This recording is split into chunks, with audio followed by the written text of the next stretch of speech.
4年一度的世界杯总决赛即将拉开帷幕，想必在这段时间里，大家对足球又有了进一步的了解。但大家可能不知道，足球历史的长河曾涌现哪些划时代的名字。在足球诞生至今的漫长岁月中，无数球星涌现，无数巨星争鸣。然而，当他们走出球迷的视野，留在球迷脑海的往往是那屈指可数、如同传说般的超巨星。我们习惯把他们称为球王。他们天赋超群，功绩显赫，有的还长青不老，而且每一位都几乎没有任何技术上的缺点。不过，在介绍人物之前，我们仍然需要先对球王做出定义，到底要取得怎么样的成就，球员才会配得上球王二字。随着时间的推移，球王的标准其实也在变化，至少要有一次作为核心带队拿世界杯冠军的经历，是成为球王的充分必要条件。此外，球员的个人荣誉、俱乐部荣誉、个人数据累计、个人常青度、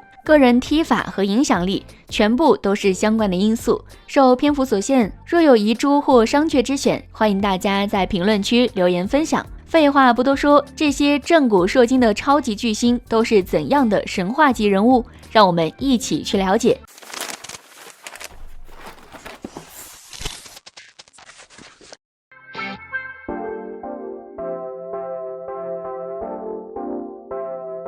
提起这位已故足球名宿，就不得不提起足球历史上的第一个王朝时代——皇马的欧冠5连冠。而在这5次捧起大耳朵杯的过程中，首功之臣无疑就是迪斯蒂法诺。他曾在1960年欧冠决赛上演帽子戏法，帮助皇马逆转登顶。更加难能可贵的是，迪斯蒂法诺的职业生涯黄金时期极长，27岁来到皇马，直到38岁还是球队主力，40岁才在西班牙人功成身退。尽管由于各种原因，迪斯蒂法诺在国家队没有显赫的成就，甚至没参加过世界杯，但却没对他神话般的地位产生什么影响。在国际足联官方出品过的20世纪最佳阵容里，阿尔弗雷多·迪斯蒂法诺是唯一一位从来没有踢过世界杯，却仍能得到如此殊荣和礼遇的入选球员，足以见证他的超凡脱俗。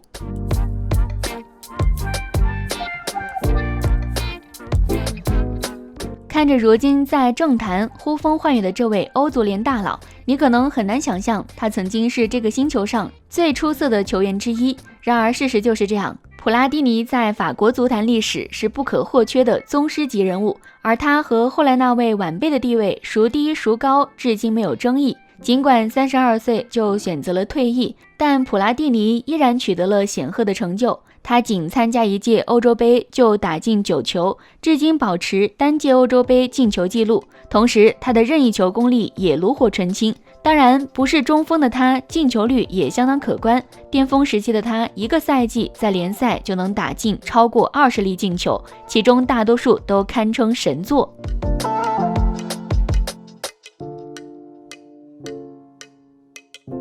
作为第一位2度入选 Top 10系列的球员，带队拿过1次世界杯冠军和世界杯亚军，这位巴西前锋的职业生涯或许只有2个代名词：魔幻、伤病。他可以在球场上舞出魔幻的桑巴舞步，也曾经因伤病陷入职业生涯的谷底。不过无论如何，大罗仍然能在足球历史写下浓墨重彩的一笔。他的钟摆式过人，他的千里走单骑，他的风驰电掣的速度，他的突然加速晃飞莫塔，他的梅开2度击败卡恩，他的一切都足以证明他不是地球上的最佳球员，他来自外星。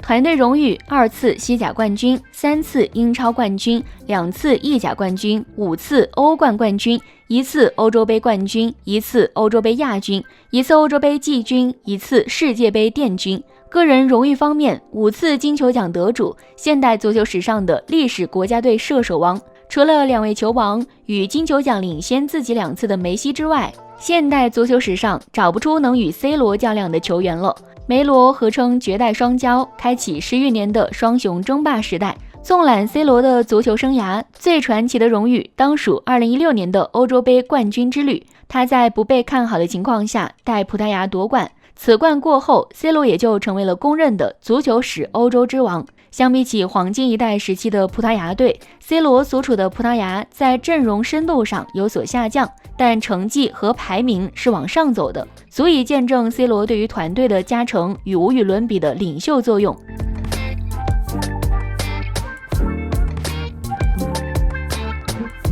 荷兰飞人明显不屑于王的称号，因为球迷对他的称呼是球圣，这样的名号可绝不是名不副实。无论从才华、影响力还是成就来说，克圣都当之无愧。球员时代的克鲁伊夫尽管曾与大力神杯擦肩而过，但无论在巴萨还是阿贾克斯，他都取得了极其辉煌的成就。退役后的阿鲁伊夫还开辟了巴萨的梦之队王朝，没有克鲁伊夫就没有之后的梦2、梦3以及刚刚告一段落的梦4。同时，克鲁伊夫也是传控式足球的鼻祖，直到今天也仍然有大量球队甚至豪门选择这种战术风格，战绩斐然。看到这里，也许你就不难想象，当去年这位传奇巨星离开我们时，全世界的球迷感受到了怎样的悲痛。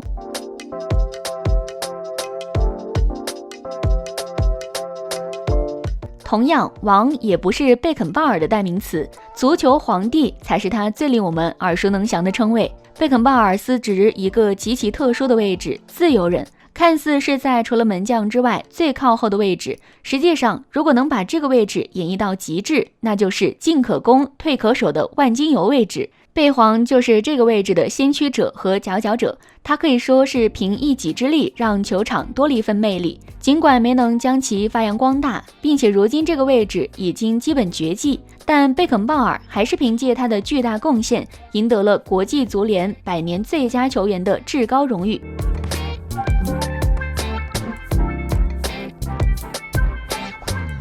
有人说他是不世出级别的中场大师，有人却说他不过是赶上了法国足球黄金时代的幸运儿。他的进球不多，但可以保证粒粒关键和精彩。他的盘带无法让他一骑绝尘，但能让观众拍案叫绝。他的停球看似华而不实，实则往往是一次致命进攻的发起点。这就是席丹，一位伟大的古典前腰，一位伟大的艺术家。无论是职业生涯手球轻巧写意，亦或98年2次金头一甩干净利落，以及欧冠决赛天外飞仙永留青史，甚至在职业生涯的收官战，也能在世界杯的决赛奉献精彩的勺子点球。看过巅峰席丹控场和组织的球迷，大概都会认同他是中场大师里最具有球王气息的传奇人物之一。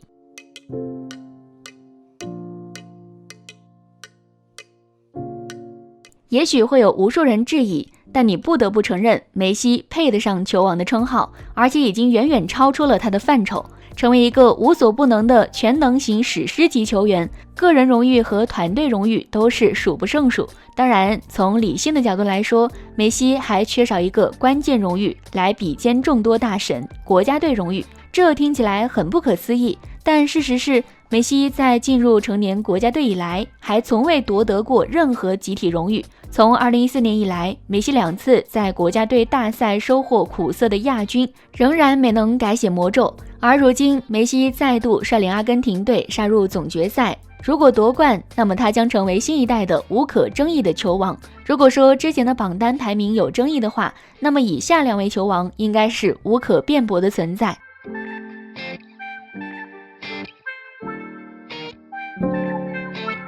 一面是天使，一面是魔鬼。马拉多纳告诉世人，他不仅有这样的双重面孔，而且转换只需要3分钟。无与伦比的领袖气质很难用理性数据衡量的，但偏偏马拉多纳拥有它。一支球队的精神支柱会鼓舞和感染球队，会形成无形的强大战斗力。1986年的那个下午，马拉多纳先是魔鬼附身，上演上帝之手打破僵局，又在3分钟后如有神助，打进了基本公认的足球历史最为文明并且难度观赏性俱佳的一球。他连过4人杀入禁区，随后又娴熟地将球盘过传奇门将彼得希尔顿，最终在后卫即将断球时将球铲入空门。那届世界杯被誉为老马一个人的世界杯，他不仅带领阿根廷登顶世界之巅，更确立了球王的地位。遗憾的是，老马的为人和职业素养令人实在不敢恭维，他的巅峰期也因此注定不能长久。不过他神话般的能力从来不会有人质疑，球王的名号也从未从他的王座上抹去。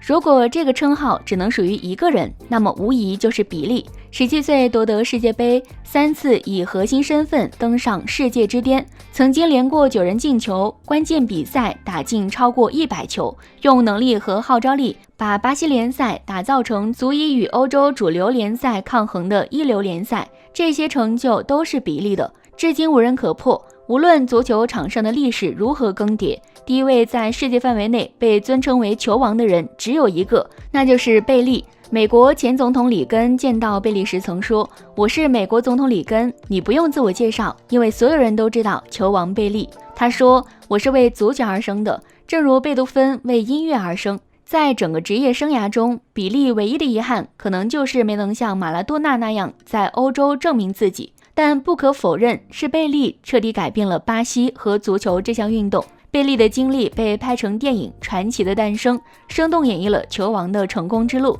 给千万正在奋斗路上挣扎的人以方向和启迪，重燃斗志，点燃希望。贝利的巅峰时代虽然已经过去，但贝利精神永存。最后，如果喜欢这部影片，别忘了按个赞或是分享给身边的朋友，感谢您的鼓励，我们下期再见。